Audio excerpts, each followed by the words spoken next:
আজকে মাধ্যমিকের যে সাজেশনটা চ্যাপ্টার নিয়ে আলোচনা করব তা হচ্ছে আয়তঘন। আয়তঘন হচ্ছে রেক্ট্যাঙ্গুলার প্যারালেলোপাইপড অর কিউবয়েড আমরা বলি, সমকোণী চৌপল বলে। এখন এটা কি তার সম্বন্ধে একটুখানি কিছু বেসিক আইডিয়া দেব। আমি প্রতিটাই তোমাদের বেসিক আইডিয়া দিয়েছি না। এটা একটা ঘনবস্তু এবং যার প্রতিটা তল হচ্ছে আয়তক্ষেত্রাকার, অর্থাৎ আয়তক্ষেত্র, এবং বিপরীত তলগুলোর সেই আয়তক্ষেত্র যার বিপরীত তলগুলোর দৈর্ঘ্য প্রস্থ হচ্ছে সমান। আমি দেখো এখানে একটা আয়তক্ষেত্র, দুটো আয়তক্ষেত্র ড্র করেছি এবং এ এ এ ই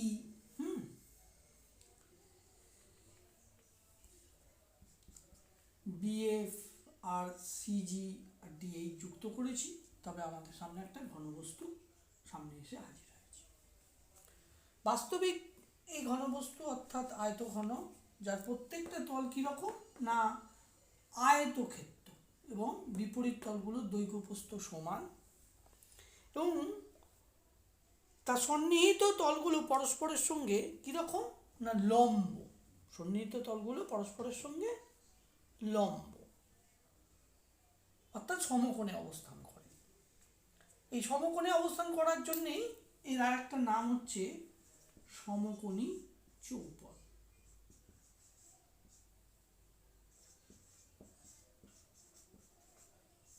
প্রত্যেকটা কোণ পল মানে হচ্ছে বেসিক্যালি চারটি পলের সমাহার। চৌপল পল মানে হচ্ছে কোণ, চারটে সমকোণের সমাহার প্রত্যেকটা তল। খেয়াল করলেই দেখতে পাবে এটা 90, এটা 90, এটা 90, এটা 90। অর্থাৎ উদাহরণ হিসেবে তোমাদের বই বা তোমাদের ঘর, এগুলো সমস্তই হচ্ছে সমকোণী চৌপলের বাস্তবিক উদাহরণ। এখন সেই সমকোণী চৌপলের পরিমিতির একটি চ্যাপ্টার, সুতরাং এর পরিমাণগত আলোচনা আমি করব। সেই পরিমাণগত আলোচনা করতে গিয়ে আমি যেটা বলি সেটা মন দিয়ে শোনো। এই যে আয়তক্ষেত্রটা, তার ক্ষেত্রফল কি না দৈর্ঘ্য ইন্টু প্রস্থ, এবং এর সঙ্গেই আমি সমান মাপের এদিকে একটা আয়তক্ষেত্র নিলাম, এখানে একটা আয়তক্ষেত্র নিলাম সমান মাপে, সবই সেম লেন্থ দৈর্ঘ্য প্রস্থে। এদিকে একটা নিলাম। মোট কটা তল থাকে সেগুলো সম্বন্ধে বেসিক আইডিয়া দিই। মোট তল থাকে 6টা। তাহলে সমকোণী চৌপল বা আয়তঘনের তল সংখ্যা হচ্ছে কটা না 6টা। এবং কতগুলো প্রান্ত আছে, অর্থাৎ প্রান্ত রেখার সংখ্যা আমরা কটা পাই, ধার বা প্রান্ত কটা আছে না 12টা। কতগুলো দৈর্ঘ্য আছে আমরা যদি হিসাব করে দেখি, 4টে দৈর্ঘ্য, 4টে প্রস্থ এবং 4টে উচ্চতা। এই নিয়ে হচ্ছে মোট 12টা। 4টে দৈর্ঘ্য, 4টে প্রস্থ, 4টে উচ্চতা। এবং কতগুলো এই কৌণিক বিন্দু বা শীর্ষবিন্দু আছে, 1 2 3 4 5 6 7 8, অর্থাৎ এর শীর্ষবিন্দু বা কৌণিক বিন্দু সংখ্যা হচ্ছে ভার্টেক্স, যেটাকে আমরা ইংরেজিতে বলি, তার সংখ্যা হচ্ছে কটা 8টি। তাহলে তল সংখ্যা, শীর্ষবিন্দুর সংখ্যা মাইনাস ধার সংখ্যা, তাহলে 14 - 12 = ইউলার্স থিওরেম হচ্ছে 2। তাহলে কতগুলো তল, 6টা তল, কতগুলো প্রান্ত 12টা, কতগুলো কৌণিক বা শীর্ষবিন্দু 8টা। খুব ইম্পর্টেন্ট, এর উপরে অবজেক্টিভ আসতে পারে বলি আমি এইভাবে ধীরে সুস্থে তোমাদেরকে বলছি। তোমরা এক এক করে ব্যাপারটাকে ভালো করে শোনো। নেক্সট যেটা বলি যে আমাদের 12টা ধার বা 12টা প্রান্ত, 6টা তল, এর উপর ভিত্তি করে আমরা অনেক প্রশ্নের সম্মুখীন হই। তা আমি যে বিষয়টা আলোচনা করব সেই বিষয়টার উপরেই তোমাদের আজকে ছোট ছোট করে কোশ্চেন দেব। তাহলে এখানে তল সংখ্যাটা এবং শীর্ষবিন্দুর সংখ্যা আর কর্ণ কতগুলো থাকে, কর্ণের সংখ্যাটাও জানা দরকার। কর্ণের সংখ্যা বি থেকে এই যেখানে একটা, এই দুটো, এইদিকে একটা তিনটে, এই একটা চারটে, মোট 4টে তোমার কর্ণ থাকে। তুমি একটা ঘরের মধ্যে একদম শীর্ষের কোনো বিন্দু থেকে উপরে, উচ্চতার উপরে, সেখান থেকে একেবারে নিচে তুমি মোট 4টে সব থেকে বড় মাপের বা দৈর্ঘ্যের তুমি কোনো রড বা লাঠি রাখতে পারো, তাহলে সেগুলোই হচ্ছে কর্ণ। একটা কোণা থেকে ঠিক উপরের কোণা থেকে ঠিক তার নিচের কোণা অবধি মোট কর্ণের সংখ্যা তোমার হয়ে যাবে কটা না, 4টে। তাই এর ওপর ভিত্তি করে কীরকম প্রবলেম আসতে পারে, একটা সাজেস্টিভ কোশ্চেন, যে সাজেস্টিভ কোশ্চেনটা তোমাদের মাধ্যমিকে আসার সম্ভাবনা আছে এই বছর, সেই কোশ্চেনটা আমি তোমাদের আগে বলে দিই। দেখো কোশ্চেনটার দিকে, দেখো একটা আয়তঘনের তলের সংখ্যা বলা হয়েছে এক্স, ধার সংখ্যা বলা হয়েছে ওয়াই, শীর্ষবিন্দুর সংখ্যা বলা হয়েছে জেড, কর্ণের সংখ্যা বলা হয়েছে পি। তাহলে সেটা বলার পরে একটা রাশি দেওয়া হয়েছে, সেই রাশিটা x minus y plus z plus p, এই রাশিটার একটা মান বের করতে বলা হয়েছে। তাহলে আমরা এক্স হচ্ছে কি না, তলের সংখ্যা, কটা তল দেখি, 6টা, কার আয়তঘনে, তাহলে এক্স এর মান 6, ধার কটা দেখি 12টা, তার মানে 12, ধার সংখ্যা ওয়াই ইজ ইকুয়াল টু 12, শীর্ষবিন্দুর সংখ্যা জেড, শীর্ষবিন্দু কটা থাকে 8, কর্ণের সংখ্যা কি থাকে, কর্ণের সংখ্যা পি ধরেছি আমরা 4। তাহলে এই যে ভ্যালুগুলো, এই ভ্যালুগুলো যদি বসিয়ে ফেলি তাহলে রাশিটার মান পেয়ে যাই। তা ভ্যালুগুলো আমরা বসাতে থাকলাম, ক্যালকুলেশন করতে থাকলাম। 8 + 4 12, +2 -2 কেটে দিলে 6 হয়ে গেল এই রাশিটার ভ্যালু। তাহলে এই ধরনের সহজ কোশ্চেন আসবে, তোমরা সেটাকে লক্ষ্য করে রাখো যে তলের সংখ্যা, ধার সংখ্যা, শীর্ষবিন্দুর সংখ্যা, কর্ণের সংখ্যার উপর ডিপেন্ড করে একটা রাশি দিয়ে তার ভ্যালু বের করো। নেক্সট কোশ্চেন দেখো, এবার তোমাদের আয়তঘনের কী করে আমরা ক্ষেত্রফল বের করবো সেই বিষয়টা দেখানোর জন্য এখানে একটা ছবি এঁকেছি। এটা একটা আয়তঘন, সেই আয়তঘনটাকে যদি আমি বাস্ক, একটা আয়তঘনের 6টা তল বিশিষ্ট আয়তঘনকার বাস্ক, তাকে আমরা খুলে ফেললাম। খুলে ফেললে আমরা এইখানে কি পেলাম না, দৈর্ঘ্য প্রস্থ পেলাম। সেটা হচ্ছে, ধরো তোমার ঘর যদি ভাবো, সেই ঘরের মেঝে, সেই ঘরের মেঝে দৈর্ঘ্য প্রস্থ, তাহলে তার ক্ষেত্রফল কি, দৈর্ঘ্য ইন্টু প্রস্থ। আমরা এ বি দিয়ে যদি ভাবি তাহলে এ বি। এবং দেওয়াল, একদিকের দেওয়াল, অর্থাৎ একদিকের দেওয়াল প্রস্থ আর উচ্চতা, এটাকে যদি লক্ষ্য করো বা তার বিপরীতটাকে আমরা যদি লক্ষ্য করি, প্রস্থ ইন্টু উচ্চতা, অর্থাৎ আমরা এটাকে প্রস্থকে বি ধরেছি, তাহলে বিসি। আর কি না, আর একদিকের দেওয়াল দৈর্ঘ্য ইন্টু উচ্চতা, দৈর্ঘ্য ইন্টু উচ্চতা অর্থাৎ এসি। এইদিকেও বিপরীত দিকটাও আমরা পেয়ে যেতে পারি, দৈর্ঘ্য ইন্টু উচ্চতা, তাহলে এসি।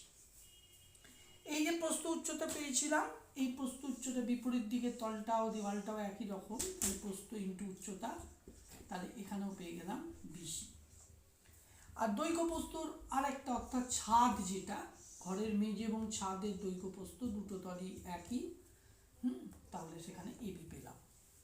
তাহলে এই পিকচারটা দেখে আমরা প্রত্যেকটা আয়তক্ষেত্রের ক্ষেত্রফলকে যোগ করা মানে এই 6টা তল, অর্থাৎ এটা হচ্ছে মেঝে, এটা হচ্ছে ছাদ, এটা এক প্রান্তের দুটো দেওয়াল, অপর প্রান্তের দুটো দেওয়াল, তাহলে আমরা এবি কটা পাচ্ছি, দুটো, 2AB।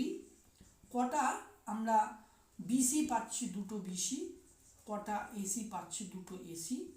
তাহলে আমরা এখান থেকে 2 কমন নিলে AB plus BC plus AC, অর্থাৎ 2 ইন্টু দৈর্ঘ্য ইন্টু প্রস্থ প্লাস প্রস্থ ইন্টু উচ্চতা প্লাস দৈর্ঘ্য ইন্টু উচ্চতা, আমরা এই যে ক্ষেত্রফলটা পেলাম, 6টা তলের ক্ষেত্রফল পাওয়া মানেই হচ্ছে পুরো আয়তঘনাকারের ক্ষেত্রফল।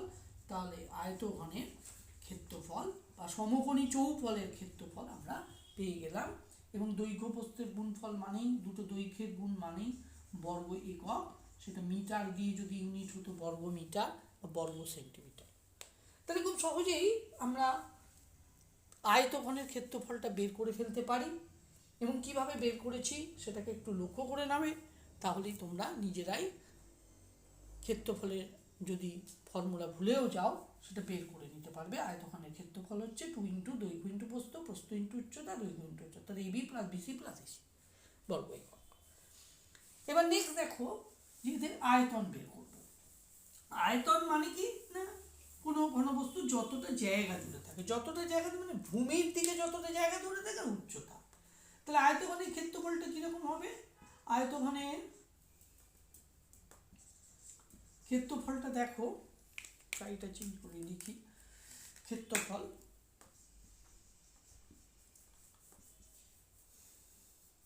বের করেছি আমরা আয়তন, আয়তঘনের আয়তন, আয়তন আর একটা নাম জেনে রাখো ঘনফল, তাকে ইংরেজিতে ভলিউম বলে। কি না, ভূমির ক্ষেত্রফল ইন্টু উচ্চতা। ভূমির ক্ষেত্রফল কত না, দৈর্ঘ্য ইন্টু প্রস্থ, মেঝে কি দৈর্ঘ্য ইন্টু প্রস্থ ইন্টু উচ্চতা। তাহলে আমরা এখানে এ বি সি ঘন একক বা কিউবিক ইউনিট, ঘন মিটার, ঘন সেন্টিমিটার ইত্যাদি পেয়ে গেলাম। তাহলে দৈর্ঘ্য ইন্টু প্রস্থ ইন্টু উচ্চতা আমরা এই আয়তঘনের আয়তন বা ঘনফল পেয়ে গেলাম। এবার নেক্সট চলে আসি আয়তঘনের কর্ণের দৈর্ঘ্য। দেখো কর্ণের দৈর্ঘ্যটা আমরা কিভাবে নির্ণয় করতে পারি, একটু মনে রাখার জন্য আমি বলে দিচ্ছি সবগুলোকে তোমাদের ছোট ছোট করে। দেখো এখানে আমরা আবার একটু ড্র করছি যাতে তোমাদের বুঝতে সুবিধা হয়।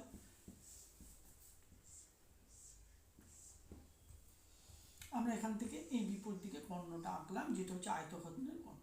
যে কোনো একটা আয়তক্ষেত্রে যে কোনো একটা তলে আমরা কি করি না, যে কোনো একটা তলে আমরা একটা আয়তক্ষেত্রটা ভালো করে আঁকলে বুঝতে পারবে না, তার একটা উচ্চতা কর্ণের দৈর্ঘ্য অঙ্কন করলাম। তাহলে দেখো যে আমরা যদি একটু খেয়াল করি, তাহলে এটাকে যদি দৈর্ঘ্য ধরি, এ হচ্ছে দৈর্ঘ্য, বি হচ্ছে প্রস্থ আর সি হচ্ছে উচ্চতা। এটা এ, এটা বি আর এটা হচ্ছে সি। তাহলে এই যে আমরা যেই আয়তক্ষেত্রের কর্ণ টানি সেটা সমকোণী চৌফলে পরিণত হয়। তাহলে সেক্ষেত্রে এর যে দৈর্ঘ্যটা, এর দৈর্ঘ্যটা আমরা পেয়ে যাই কি করে না, পিথাগোরাসের এ স্কোয়ার প্লাস বি স্কোয়ার তার রুট ওভার। তাহলে এর দৈর্ঘ্যটা আমরা পেয়ে গেলাম root over A square plus B square. আবার এইটা 90 ডিগ্রি, তাহলে 90 ডিগ্রির অপোজিটে যেটা থাকে সেটা অতিভুজ, তাহলে এটা অতিভুজ, তাহলে এটাও একটা সমকোণী ত্রিভুজ, তার একটা বাহু পেলাম root A square plus B square, একটা সি। তাহলে আমরা কর্ণের দৈর্ঘ্যটা এখান থেকে পেয়ে যেতে পারি। সেই কর্ণের দৈর্ঘ্যটা কি হতে পারে না, আমরা যদি এটার নাম দিয়ে দিই, ধরো এ, এটা বি, এটা সি, তোমাদের বোঝার জন্য বলছি, এ বির দৈর্ঘ্য বের করবো। তার মানে অতিভুজের square A B square is equal to AC square plus BC square. এখানে বিসির দৈর্ঘ্যটা আমরা কি পেয়েছিলাম না, root A square plus B square, root over A square plus B square, BC স্কোয়ারের হোল স্কোয়ার করে ফেলাম। এসি মানে সি, সি স্কোয়ার, তাহলে সি স্কোয়ার প্লাস এটা রুট ওভারের হোল স্কোয়ার মানে রুটটা উঠে গিয়ে A square plus B square. একে একটু অ্যালফাবেটিক্যালি অ্যারেঞ্জ করলে A square plus B square plus C square. তাহলে A B root over A square plus B square plus C square, তার মানে রুট ওভার দৈর্ঘ্য স্কোয়ার প্লাস প্রস্থ square plus উচ্চতা square আমরা পেয়ে যাই কি না, কর্ণের দৈর্ঘ্য। এবারে এই আয়তঘনটার প্রত্যেকটা তল তো আয়তক্ষেত্র, সেই আয়তক্ষেত্রটা যদি বর্গক্ষেত্র হয়ে যেত প্রত্যেকটা তল, তখন আয়তঘনটা কি হয়ে যেত না, ঘন। কখন ঘন হতো না, যখন দৈর্ঘ্য ইজ ইকুয়াল টু প্রস্থ ইজ ইকুয়াল টু উচ্চতা হয়ে যেত, অর্থাৎ A is equal to B is equal to C হয়ে যেত, তখন সেটা ঘন হয়ে যেত। প্রত্যেকটা তল হচ্ছে বর্গক্ষেত্র এবং প্রত্যেকটা বিপরীত, প্রত্যেকটা তল একে অপরের সঙ্গে সর্বসম অর্থাৎ প্রত্যেকটা তলের দৈর্ঘ্য বাহুর দৈর্ঘ্যগুলো সমান। তাহলে সেক্ষেত্রে আমরা ঘনকের কর্ণের দৈর্ঘ্য কী পেতাম? ঘনকের কর্ণের দৈর্ঘ্য আমরা বের করি রুট ওভার, এখানে এ বি সি সব সমান হয়ে গেছে, তার মানে এ স্কোয়ার প্লাস এ স্কোয়ার প্লাস এ স্কোয়ার। বাহুর দৈর্ঘ্য যদি এ ধরি তাহলে দৈর্ঘ্য প্রস্থ উচ্চতা ঘনকের সব সমান, সেই জন্য আমরা 3a স্কোয়ার পাই। তাহলে √3a অর্থাৎ √3 ইন্টু বাহুর দৈর্ঘ্য আমরা ঘনকের কর্ণের দৈর্ঘ্য পেয়ে যাই। এই একক অর্থাৎ মিটার সেন্টিমিটার দৈর্ঘ্যের একক আমরা ব্যবহার করব √3 ইন্টু বাহুর দৈর্ঘ্য। আশা করি কর্ণের দৈর্ঘ্য তোমরা বুঝতে পেলে। এবার ঘনকের আমরা কি করব না ঘনকের ক্ষেত্রফল বের করব। ঘনকের ক্ষেত্রফলটা এবার দেখে নাও। ঘনকের ক্ষেত্রফল তাহলে কি হবে না ঘনকের ক্ষেত্রফল যার ইংরেজি নাম হচ্ছে কিউ, 2 ইন্টু এ বির জায়গায় এ স্কোয়ার, বিসির জায়গায় এ স্কোয়ার আর এ স্কোয়ার, অর্থাৎ মোট 6টা তল আছে, প্রত্যেকটা বাহুর দৈর্ঘ্য এ, তাহলে এ স্কোয়ার করে হলে 6টা, তাহলে 2 ইন্টু 3 স্কোয়ার, তার মানে 6 স্কোয়ার, তার মানে 6 ইন্টু বাহুর দৈর্ঘ্য স্কোয়ার বর্গ একক, এটা হবে ঘনকের ক্ষেত্রফল। ঘনকের আয়তন তাহলে কী হবে? ঘনকের আয়তন দৈর্ঘ্য প্রস্থ ইন্টু উচ্চতা অর্থাৎ এ কিউ, অর্থাৎ বাহুর দৈর্ঘ্যের কিউ, ইউনিট হবে ঘন একক অর্থাৎ ঘন মিটার, ইউনিটে মিটার হলে মিটার, সেন্টিমিটার হলে সেন্টিমিটার, অর্থাৎ ঘন মিটার ঘন সেন্টিমিটার ইত্যাদি হবে ঘনকের আয়তন। তাহলে ঘনকের ক্ষেত্রফল, ঘনকের কর্ণের দৈর্ঘ্য, ঘনকের আয়তন এবং আয়তঘনেরও আমরা জানলাম, এবং এদের দুজনকেই সমকোণী চৌপল বলে, যেহেতু এদের প্রত্যেকটা তল একে অপরের সঙ্গে সন্নিহিত তলগুলো সমকোণে অবস্থান করে এবং প্রত্যেকটা তলের কোণগুলোই হচ্ছে সমকোণ, সেই জন্য সমকোণী চৌপল বলা হয়। আশা করি তোমরা বেসিক ব্যাপারটা বুঝেছো। এবার নেক্সট আমি সাজেশনের সেকেন্ড কোশ্চেনে চলে যাই, যেটুকু বোঝালাম তার উপর ভিত্তি করে। দেখো তবে এখানে একটা কোশ্চেন, খুব ইম্পর্টেন্ট কোশ্চেন। একটি আয়ত ঘনাকৃতি ঘরে, একটি আয়ত ঘনাকৃতি ঘরে, কীরকম ঘর? আয়ত ঘনাকৃতি ঘরে দৈর্ঘ্য প্রস্থ উচ্চতা বলে দিয়েছি এ বি সি যথাক্রমে, অর্থাৎ এখানে দৈর্ঘ্য হচ্ছে এ, প্রস্থ হচ্ছে বি এবং উচ্চতা হচ্ছে সি, এবং বলে দিয়েছি A plus B plus C 25, A B plus B C C A 240.5 হলে ঘরের মধ্যে রাখা বৃহত্তম দৈর্ঘ্যের দণ্ডের দৈর্ঘ্য কত? বৃহত্তম দৈর্ঘ্যের দণ্ড অর্থাৎ বৃহত্তম একটা লাঠি অর্থাৎ দণ্ড রাখা হয়েছে, তার দৈর্ঘ্য কত? দেখো বৃহত্তম দণ্ড সেটা মানেই কর্ণ, এবং আমরা এইসব আয়ত ঘনাকৃত কর্ণের দৈর্ঘ্যের কথা জেনেছিলাম, দৈর্ঘ্য স্কোয়ার প্লাস প্রস্থ স্কোয়ার প্লাস উচ্চতা স্কোয়ার। আমি মুখে দৈর্ঘ্য স্কোয়ার প্রস্থ স্কোয়ার উচ্চতা স্কোয়ার বলে সেখানে আমি লিখলাম কি না, আমরা লিখলাম যে A square plus B square plus C square, অর্থাৎ এ বি সি আমরা অলরেডি পাশে দৈর্ঘ্য প্রস্থ উচ্চতা ধরেছি এবং প্রশ্নে দেওয়া আছে। এবার দেখো এ প্লাস বি প্লাস সি এর ভ্যালুটা কত দেওয়া আছে? 25। আমরা বোথ সাইডে স্কোয়ার করি, তাহলে এখান থেকে আমরা পেয়ে যাব A square plus B square plus C square plus 2 into A B plus B C plus C A is equal to 25 square মানেই হচ্ছে 625, 625, এবং A square plus B square plus C square plus 2 into A B B C C এর ভ্যালুটা বসিয়ে দিই 240.5।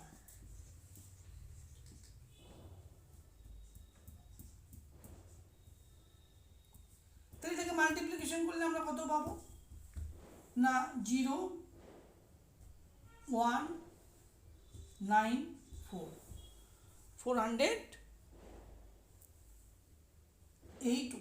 481 point কেটে দিলে 481 is equal to 625। কার ভ্যালু পেলাম?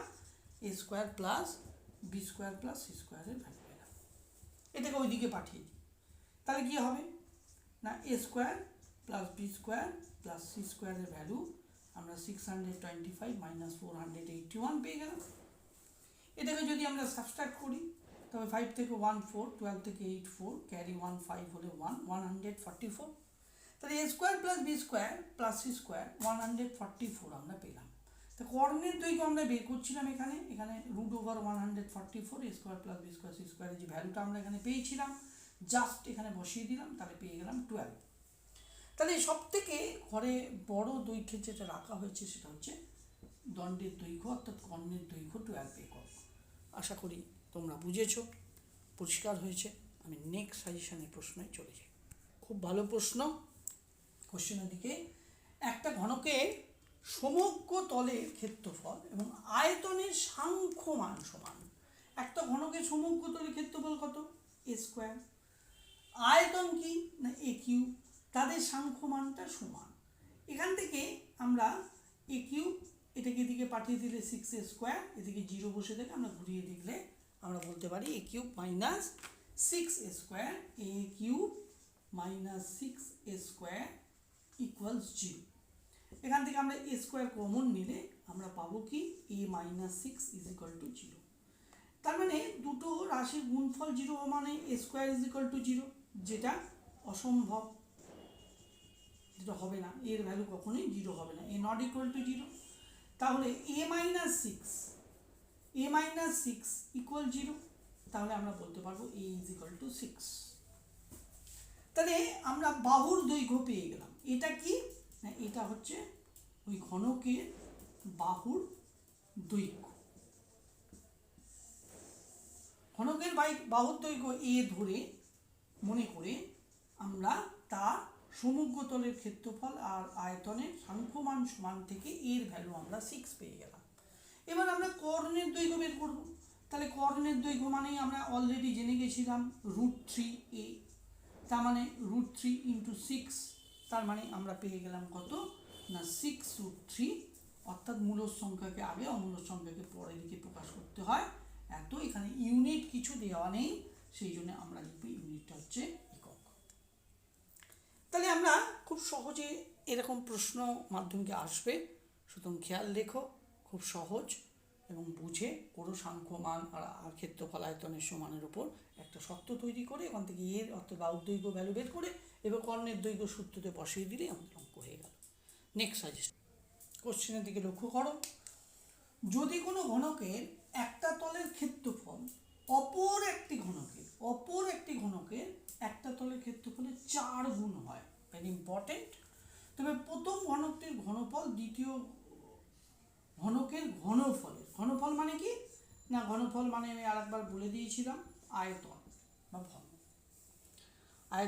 বা ভলম ঘনফল। তাহলে তার কত গুণ হবে সেটা আমাদের নির্ণয় করতে হবে। তাহলে প্রথম ঘনকটার আমরা তলের দৈর্ঘ্যকে যদি a ধরি, ঘনকের বাহুর দৈর্ঘ্য যদি a ধরি, তবে তার ক্ষেত্রফলটা দাঁড়ায় কত না 6a স্কোয়ার। কত দাঁড়ায় না 6a স্কোয়ার ঘনকের ক্ষেত্রফল দাঁড়ায়, আর প্রতিটা তলের ক্ষেত্রফল দাঁড়ায় a স্কোয়ার।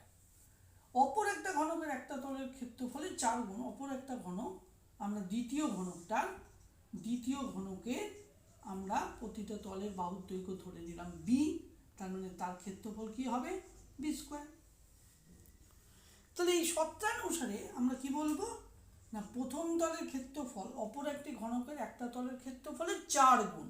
তাহলে অপর একটা ক্ষেত্রফল হচ্ছে b স্কোয়ার, তার 4 গুণ মানে 4b স্কোয়ার। তাহলে এখান থেকে আমরা a square is equal to 2b whole square, both সাইডে স্কোয়ার তুলে দিলে আমরা পাই a is equal to 2b।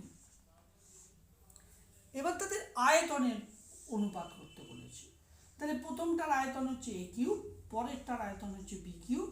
আমরা এর জায়গায় তার ভ্যালু আমরা বের করেছি 2b, তাহলে এখানে 2b whole cube by b cube, তার মানে আমরা পেলাম 8b cube by b cube, b cube কেটে দিলে পেয়ে গেলাম 8। তাহলে a cube is equal to 8b cube. তাহলে প্রথমটার আয়তন v1, দ্বিতীয়টার আয়তন v2, তাহলে প্রথমটার আয়তন হবে দ্বিতীয় আয়তনে 8 গুণ। আশা করি তোমরা প্রবলেমটা বুঝতে পেরেছো। আমি নেক্সট প্রবলেমে যাই। না বুঝতে পারলে তোমরা বারবার ভিডিওটাকে ব্যাকওয়ার্ডে নিয়ে গিয়ে রিভার্স করে দেখে নেবে। নেক্সট সমস্যার মধ্যে যাই। দেখ খুব গুরুত্বপূর্ণ কোশ্চেন, পরীক্ষায় আসার সম্ভাবনা খুব বেশি। 4 মিটার লম্বা, 5 ডেসিমিটার চওড়া, 3 ডেসিমিটার পুরু একটা কাঠের লগ। কাঠের লগ নিশ্চয়ই দেখেছো তোমরা, যেসব জেনারেলি লগ দেখেছো সেগুলো সব লম্ববৃত্তাকার চোঙের আকৃতি, এরকম কাঠের লগ, গাছটাকে কেটে এরকম ফেলা হয়। কিন্তু এটা কীরকম না, এটা একটা ঘনকাকৃতি। তার মানে ঘনকাকৃতি মানে এইরকম ধরনের একটা কাঠের লগ, এইরকম দেখতে কাঠের লগটা ঠিক এই রকম আকৃতির দেখতে। সেই কাঠের লগ থেকে আমরা কি করলাম না 40টা তক্তা কাটলাম। তক্তা মানে সেটাও একটা আয়তঘনাকৃতি, যেটাকে তোমরা বলতে পারো পিচবোর্ড বা ওই বোর্ড। কাটা হলো 40টা। প্রত্যেকটা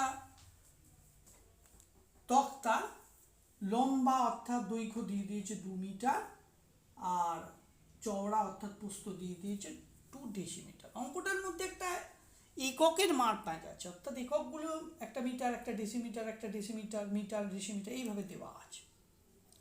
তো সেগুলোকে আমরা একই ইউনিটে কনভার্ট করে নেব, অর্থাৎ সবগুলোকেই আমরা ডেসিমিটারে নিয়ে যাব। এটা প্রথম ইউনিটগুলোকে, পরিমিতির অঙ্কে ইউনিটগুলোকে ভালো করে লক্ষ্য করবে।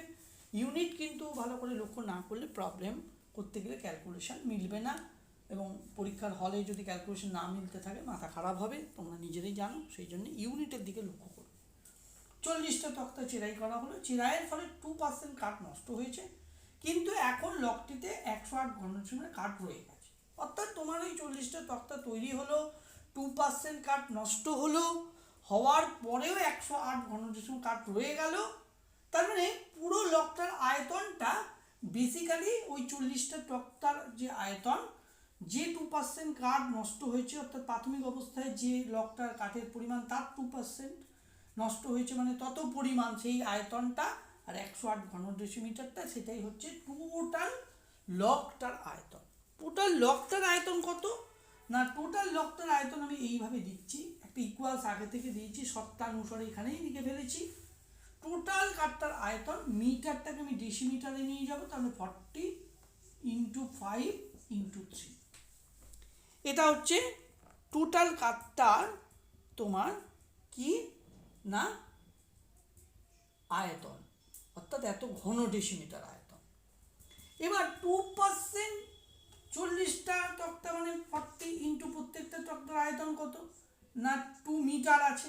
সেই মিটার থেকে আমি নিয়ে গেলাম কিসে না, মিটার থেকে আমি নিয়ে গেলাম ডেসিমিটার, অর্থাৎ 2 মিটারটা হয়ে গেল 20।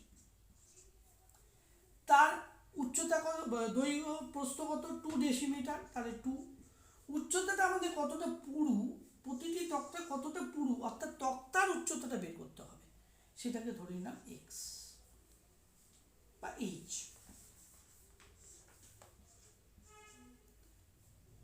এবার প্লাস কত কাঠ নষ্ট হয়েছে 2%, কার 2%, এইটা 2%, এটা মানে কত, এটাকে গুণ করলে দেখো 4 × 5 20 × 3 60 × 0 600, তাহলে 600-এর 2%, আমি একটু মুছে দিয়ে দিচ্ছি, তাহলে 600-এর 2% নষ্ট হয়েছে, 2% মানে এত, প্লাস 108 ঘনডেসিমিটার কাঠ লাস্ট পর্যন্ত তক্তা 40টা তক্তা কাটার পরেও নষ্ট হওয়ার পরেও থেকে গেছে, সেইটা ইজ ইকুয়াল টু টোটাল যে লগটা ছিল তার আয়তন, সেটা আমরা অলরেডি 40 × 5 × 3 এটা বের করে দেখালাম।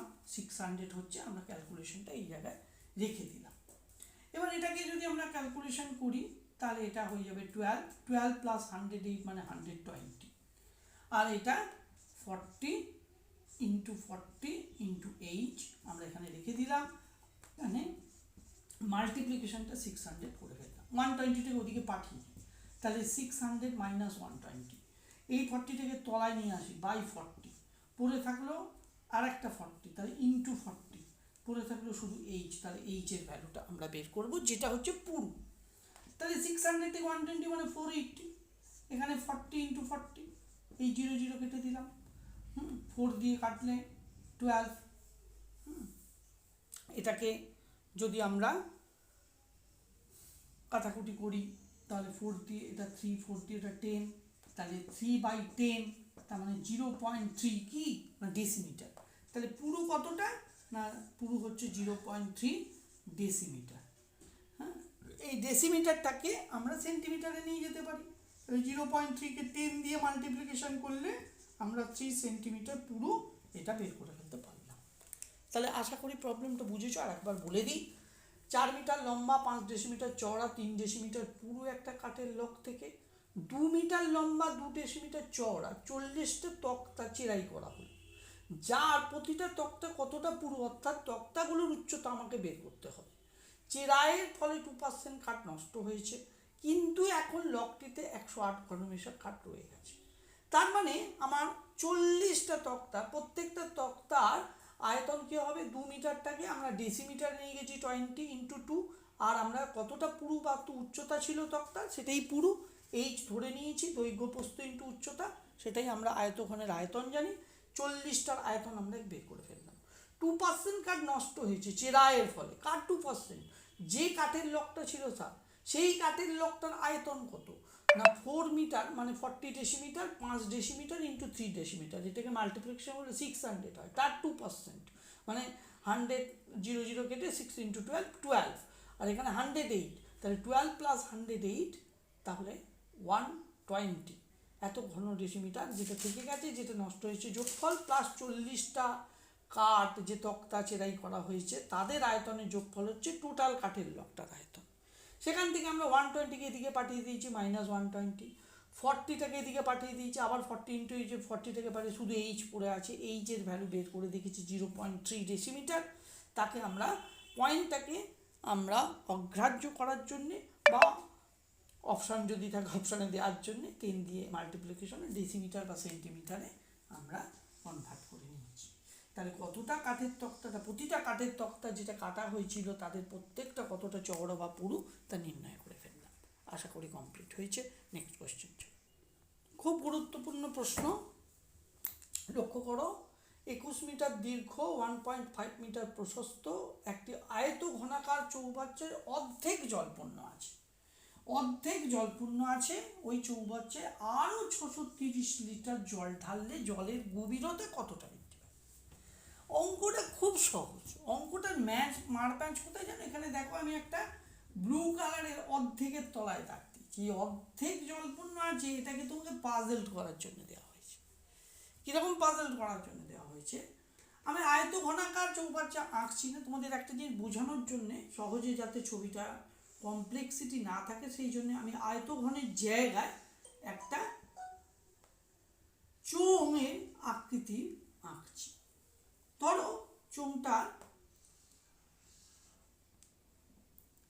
এতটা জল আছে, তার মানে চোঙটার এখানেও একটা চোঙ যদি কল্পনা করি তাহলে এতটা জল আছে, মানে এটাও একটা চোঙ তৈরি করেছে। আমরা এখান থেকে জলটাকে বাড়ালাম এই অবধি, তাহলে একই হয়ে গেল এই একটা চোঙ, এই চোঙ। তার জন্য ভূমিটা কিন্তু কোনোভাবে, ভূমির ক্ষেত্রফলটা কোনোভাবে পরিবর্তন হয় না। পরিবর্তন হয় কি, দৈর্ঘ্য, ওই উচ্চতাটা, গভীরতাটা খুব ইম্পর্টেন্ট। অর্ধেক জলপূর্ণ আছে, মাথা থেকে হাঁটিয়ে দাও, 630 লিটার জল ঢাললো, তাহলে জলের আয়তন 630 লিটার। এইটা ভাব, লিটার আছে, খেয়াল রাখবে ইউনিট, মিটার আছে। লিটারের সঙ্গে সরাসরি যে দৈর্ঘ্যের ইউনিটের যোগাযোগ সেটা হচ্ছে ডেসিমিটার।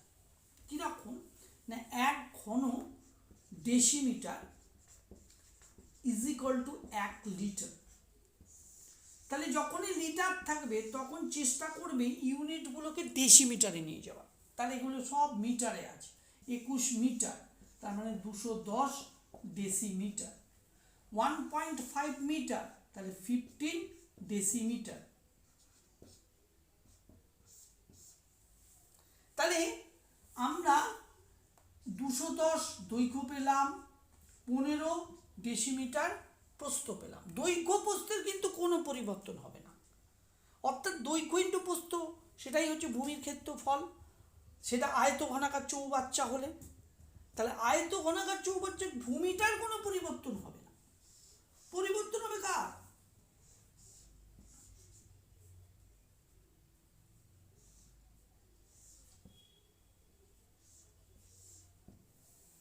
পরিবর্তন হবে উচ্চতাটা, গভীরতাটা। জল ঢেলেছি কতটা? 630 লিটার। তার মানে 630 লিটার আয়তনের জন্য দৈর্ঘ্য প্রস্থ দেওয়া আছে, উচ্চতাটা আমাদের বৃদ্ধিটাই বের করতে হবে, সেটাই হচ্ছে গভীরতা বৃদ্ধি, উচ্চতা এইচ। তাহলে এইচের ভ্যালু আমরা যদি বের করতে পারি, অঙ্কটা হয়ে গেল 630/210 ইন্টু 15। মাথায় রাখবে ক্ষেত্রফল অর্থাৎ ভূমির ক্ষেত্রফল অপরিবর্তিত থাকে চৌবাচ্চা, সেটা জলের জন্য বাড়ে না, কমে না। সেইটা খেয়াল রাখলেই ওই 630 লিটার জল দাঁড়ালো, অর্ধেক চৌবাচ্চায় জল পূর্ণ আছে, এটা পাজল করার জন্য এটা কোনো কাজে লাগবে না এই অঙ্কটার ক্ষেত্রে। অর্থাৎ এত অবধি জল আছে, তারপরে জল ঢালা হবে। তাহলে আমরা এই অবধি জলের কোনো প্রয়োজন নেই, যেটুকু জল উঠেছে তার তো দৈর্ঘ্য প্রস্থটা ফিক্সড, উচ্চতাটা ধরলেই তার আয়তনটা সমান হবে। এইবার ক্যালকুলেশন 0 0 কেটে দিলাম, 7 দিয়ে 7 9 63, 3 7 21, এটা 3, একেবারেই 21 দিয়ে কেটে ফেলতে পারতে।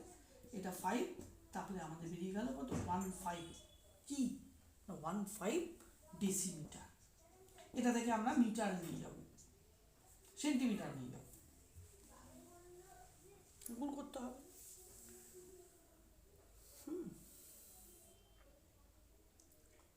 তাহলে 15 ইন্টু 10 সেন্টিমিটার হয়ে যাবে, তাহলে 2 সেন্টিমিটার হয়ে যাবে অ্যান্সার।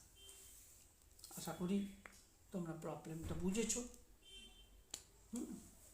কত সহজে প্রবলেমটা ক্যালকুলেশন করা যায় দেখো। 630 ইন্টু 210, 15-এর জায়গায় লিখতে পারি 3 ইন্টু 5।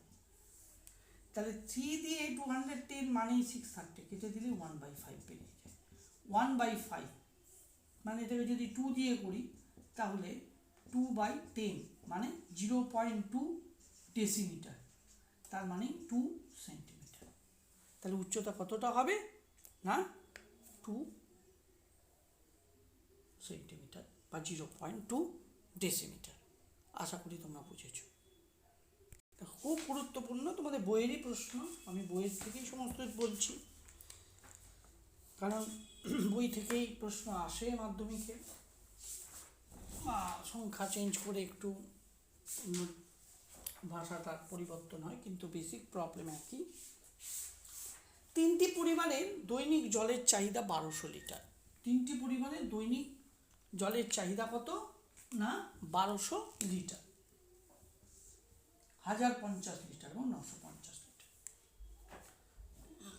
তাহলে এই চাহিদা মেটানোর পরও চাহিদা 25% জল মজুদ থাকে। এমন বসানো ট্যাঙ্কে, এরকম একটা ট্যাঙ্ক বসানো হয়েছে যাতে করে চাহিদা মেটানোর পরেও 25% জল থেকে যায়, এরকমভাবে, কারণ কোনো সময় বেশি জলের প্রয়োজন হতেই পারে। সেই জন্যে দৈর্ঘ্যের এত মিটার, প্রস্থ এত মিটার, ট্যাঙ্কটির গভীরতা কত মিটার তোমাকে বের করতে হবে। অর্থাৎ কতটা চাহিদা আছে, প্রথমেই বলছি ইউনিট লক্ষ্য রাখবে, এগুলো সব মিটারে দেওয়া আছে, প্রশ্নে দেওয়া আছে কত মিটার বের করতে হবে, অথচ এটা লিটার আছে। প্রথমে আমরা যেটা করব ডেসিমিটারে নিয়ে যাব, কারণ লিটার ডেসিমিটার 1 ঘন ডেসিমিটার 1 লিটার, তোমাদের পূর্বের প্রশ্নে বলেছি, সুতরাং ডেসিমিটারে নিয়ে যাবে। 1200, 1050 আর 950, টোটাল 3টে পরিবারের টোটাল চাহিদা হচ্ছে 3200 লিটার, অর্থাৎ 3200 লিটার। এই চাহিদা 25% জল থেকে যায়। তাহলে কতটা থেকে যায়? 25% মানে 25/100, 0 0 কাটলে 32 ইন্টু 25। এর ক্যালকুলেশন কত সহজে করা যায়, তোমরা ভেঙে ভেঙে ক্যালকুলেশন করতে দেখবে কত সহজ ক্যালকুলেশনে দাঁড়িয়ে যাবে। আমরা 32কে 8 ইন্টু 4 ইন্টু 25 করি, 4 ইন্টু 25 100, তাহলে 8 ইন্টু 100 500 লিটার। তাহলে এই জলটা মজুদ থেকে যায় এই জলটা ব্যবহার করলে, তাহলে ট্যাঙ্কটাতে কত জল ধরে? এই দুটো যোগফল, অর্থাৎ 3200 প্লাস 800, 4000 লিটার জল ধরে। ট্যাঙ্কটিতে কতটা জল ধরে? 4000 লিটার। তাহলে আমাদের দৈর্ঘ্য কত দেওয়া আছে? 2.5, তারপরে ডেসিমিটারে নিয়ে যেতে বলেছি, যেহেতু লিটার আছে তাহলে 25। 10 দিয়ে মাল্টিপ্লিকেশন করলে মিটার থেকে ডেসিমিটার হয়, দশমিকটা জাস্ট উঠে যায়, 1.616 হয়। গভীরতাটা আমরা ধরে নিলাম H is equal two 400 litre, 400। এখান থেকে আমরা এইচের ভ্যালু বের করে বলবো, H is equal two 425 into 16। 16কে আমরা কি করছি দেখো, 16কে আমরা 4 ইন্টু 4-এ ভাঙিয়ে দিলেই এটা 100 ইন্টু 4 400 হয়। তাহলে 10 ডেসিমিটার তোমার উচ্চতা হয়, গভীরতা হয়। 10 ডেসিমিটার মানেই 10 দিয়ে ডিভাইড করলে 1 মিটার পেরিয়ে যায়। তাহলে 1 মিটার গভীরতা যদি আমরা করি তাহলেই আমাদের গভীরতাটা বেরিয়ে যায়। ট্যাঙ্কটা কত মিটার গভীর ছিল না, 1 মিটার গভীর ছিল। আশা করি প্রবলেমটা তোমরা লিখে করতে পারবে। সবগুলো সাজেশানের যে কটা আসার সম্ভাবনা আছে বললাম, আরও তোমরা দেখো। একটা লাস্ট একটা বলে দিই, সেটা হয়ে গেলেই তোমাদের হয়ে যাবে। একটু দেখো, খুব গুরুত্বপূর্ণ প্রশ্ন। একটা ঘনকের সমগ্রতলের ক্ষেত্রফল এস বর্গ একক, কর্ণের দৈর্ঘ্য ডি একক হলে এস আর ডি এর মধ্যে একটা রিলেশন বের করতে বলেছে। তোমাদেরই আছে এমসিকিউ কোশ্চেন। দেখো, সমগ্রতলের ক্ষেত্রফল মানেই আমরা জানি 6a², তাহলে এস এর ভ্যালু কত হলো 6a²। কর্ণের দৈর্ঘ্য ডি, সেটা মানে কত √3a। ঘনকের √3 ইন্টু বাহুর দৈর্ঘ্য, এ হচ্ছে বাহুর দৈর্ঘ্য। তার মানে এটাকে যদি স্কোয়ার করি, এখানে D square is equal to 3a² বেরিয়ে যায়। তাহলে এ স্কোয়ারের ভ্যালু কত, A square is equal to d²/3। তাহলে আমরা 6a² জায়গায় d²/3 বসিয়ে দিলাম, এটাকে কাটলাম 2 হয়ে গেল। তাহলে S is equal two 2d²। তাহলে আমাদের এস আর ডি এর মধ্যে একটা রিলেশন বের করতে বলেছিল, আমরা বের করে ফেললাম। S is equal two 2d²। তাহলে d² ইজ ইকুয়াল টু কত না s/2। তাহলে অপশানে এইভাবেও দেওয়া থাকতে পারে, এইভাবেও দেওয়া থাকতে পারে, যেভাবেই থাকুক তোমরা যেটা করার পরে দেখবে, মিলিয়ে দেখবে অপশানের মধ্যে এটা আছে না এটা আছে, যেটা হবে সেখানে থাকতে হবে। আশা করি বুঝতে পেরেছো, খুবই সহজ। তোমরা দেখতে থাকো, আরও চ্যাপ্টার পর আছে, আমি দিতে থাকবো।